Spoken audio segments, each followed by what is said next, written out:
Steve, we got some wild turkeys up here. Yeah. Son of a gun.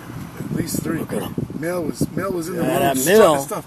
he's more than a Jake. He's got like a 7-inch bill. There's another male there too. There's more. Look.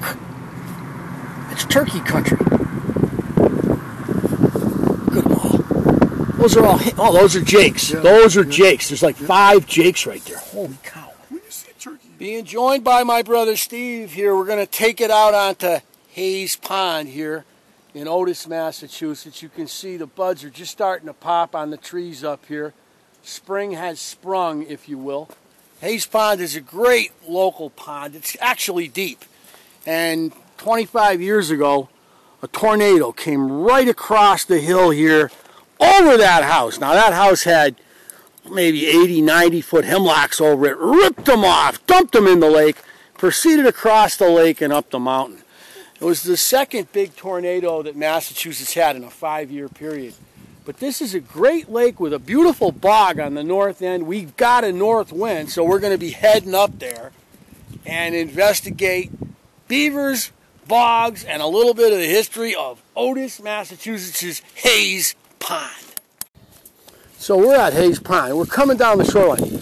You're not supposed to cast when the boat is in motion. Of course, I broke my own rule. I was driving. Oh, and a nasty pickerel just got off. Lucky for me, I didn't have to take him off the hook. Pickerel, but this lake's got good pickerel in it. I've always thought if I ice fish this more, I'd get a lot of big pickerel.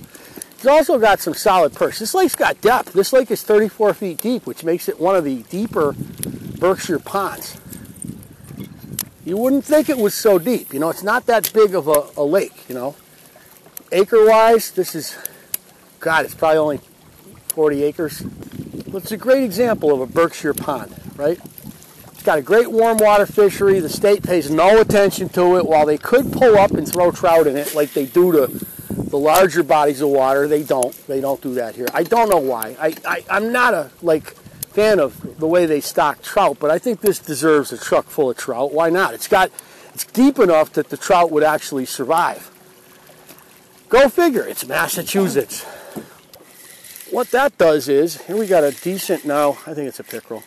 Yeah, so anyways, look at a toothy critter there. Oh, yes.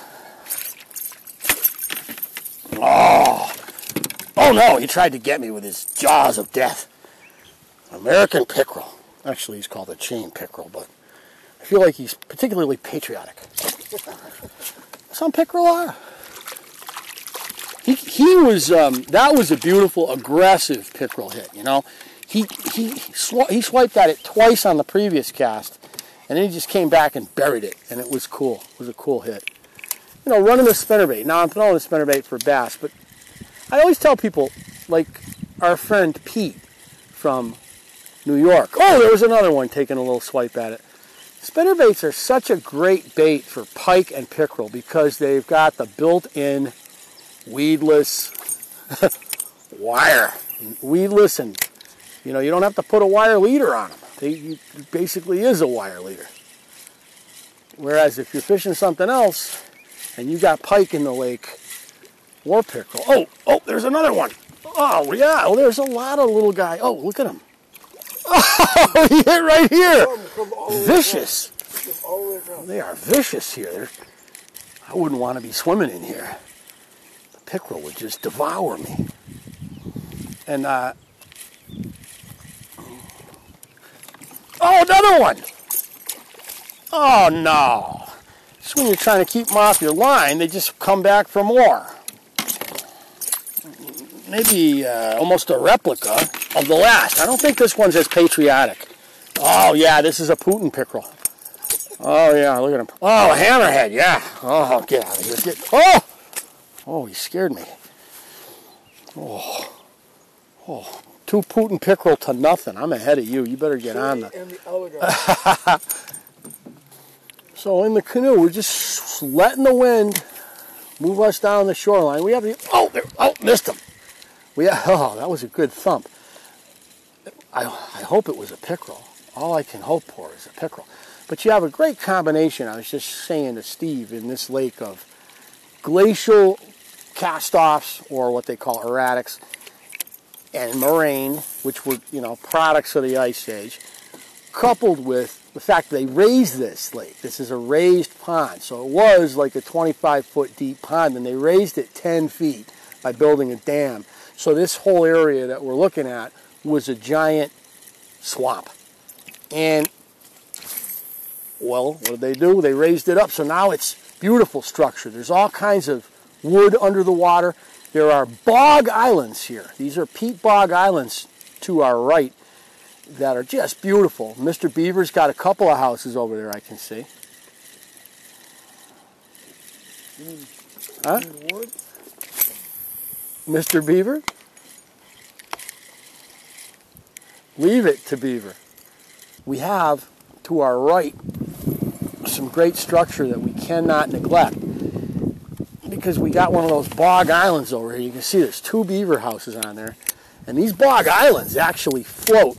They're rooted down right now, but they can move. You come and, move. Oh, look at a snake swimming at you, Peep. Right behind you. Yes. Nature. Holy cow, where'd he go? Look Look at that water snake right there. son of a gun. I saw a maiden bog. I wonder if that's what he's doing.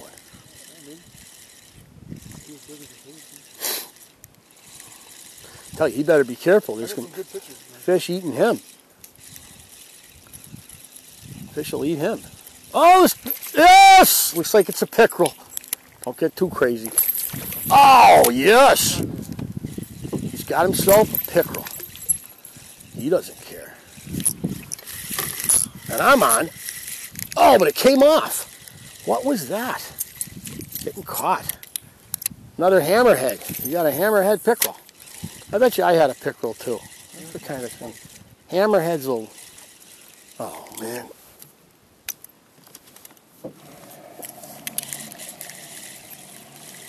Steve is operating up there. Got to get that hammerhead off.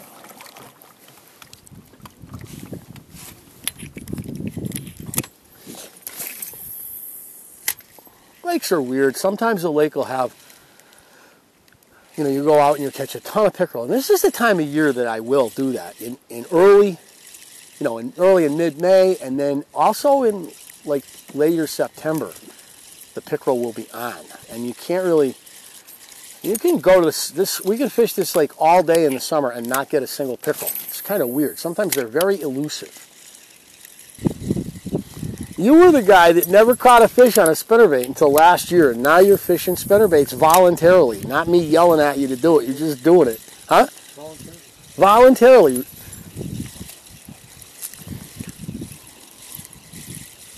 Oh, he's got another one. He's really quiet about it when he gets one, too. This one looks like it's giving him a hard time. What are we looking at here? Oh, it's a bass! Oh, to be denied. Oh, the poor young man. He tried. He had a fish. He had it hooked.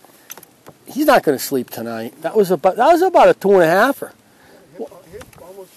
Yeah, that's what I had twice. I had that happen 2 different times and nothing. Again, I am the king of the huge bass this year. I'm crushing them. Small bass fear me. Oh, this guy needs some sun. He's all bleached out.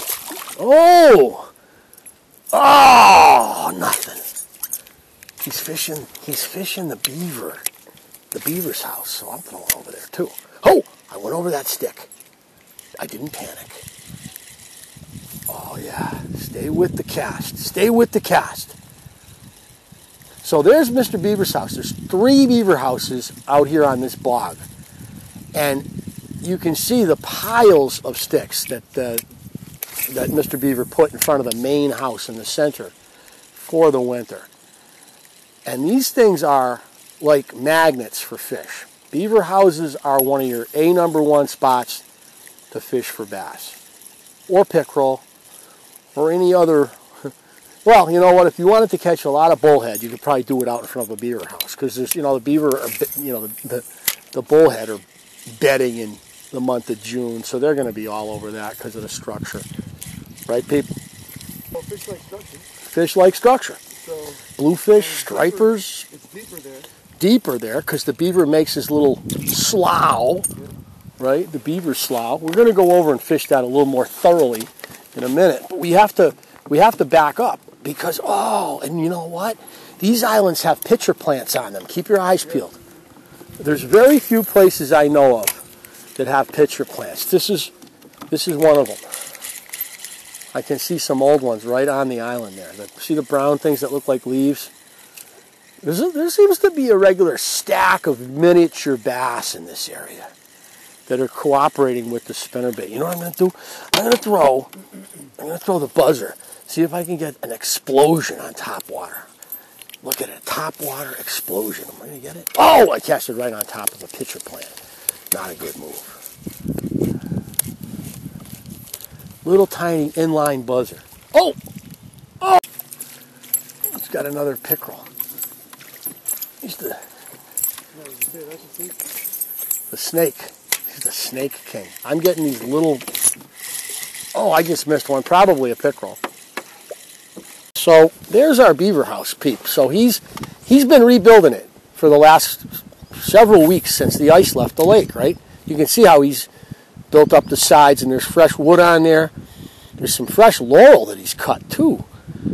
But that beaver, he piles a big pile of sticks on the bottom that he weights with mud so that during the winter he can swim out and bring fresh timber. I guess they just eat the bark around the wood. And that entrance though is deep underwater. He's probably got kits in there right now. There's probably kits. Yeah. I'm surprised we haven't seen them. He'll come up when the sun starts going down. Yeah, he'll be out. He'll be out and he'll splash his little tail and he'll upset us. He'll show no beaver etiquette. He'll show terrible beaver etiquette. I wonder what he thinks about the water being high. The water in this lake is legitimately 6-8 inches higher than it should be. Maybe a full foot. Why? I don't know. Now remember that this bog island is about 5 feet deep right off it. Right, it just drops. Drops like a cliff. So we can just pop the edge of the bog island. Little short casts.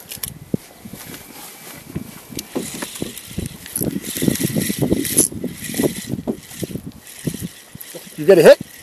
Yeah, that's what I'm saying. They're right on this bog island. They get right up against it.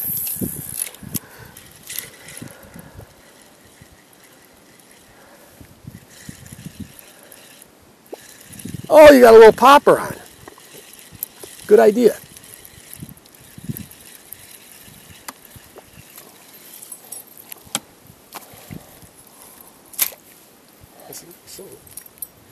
Yeah. A little rebel popper. Now they were hitting the Zara spook good a minute ago, so I don't see why they won't. The only thing is we want to just pitch this. We don't want to get stuck on it. Little pitch right next to the bog island. This is Uncle Tom style fishing right here, people. He likes the short. He was the master of the short cast, the little pitch. He used to get mad at me sometimes when I would gun it. He'd be like, what are you going to do if you get one way over there? Look at that fresh timber that they've cut. They brought out, you can tell they got kits because they've got maple and they've got blueberry. So they must be bringing it in to feed the kits. They call them kits, right? I think it's called Beaver kits.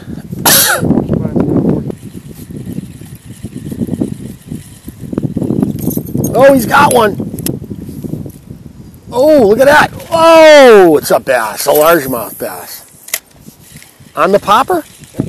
Yes. Gobbling the popper.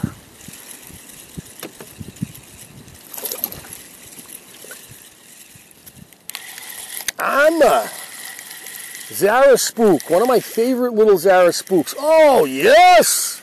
What are we looking at here? I had a wicked head shake like it was a pickerel, and it is.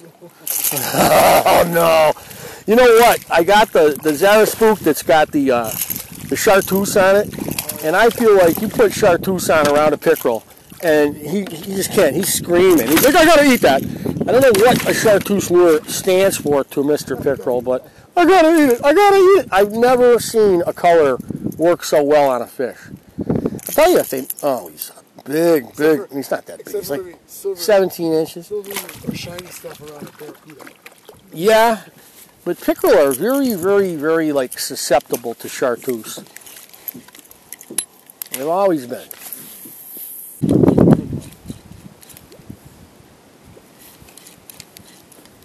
My first barbie hunt. That you heard? Yeah. Look at the porcupine climbed way up on that tree and gnawed a branch. You heard that suck? Yeah, I did. Little bass. Had to be. That wasn't a pickerel thrash. That was a bass suck.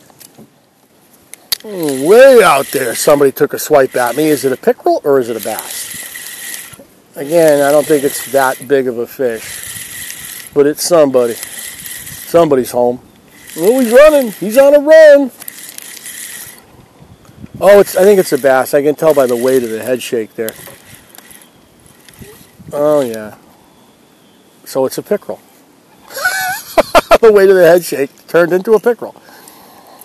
And again, oh, he rams the kayak, the canoe, the whatever I'm in. Well, what do we know about Hayes Pond? It's got its fair share of pickerel in it.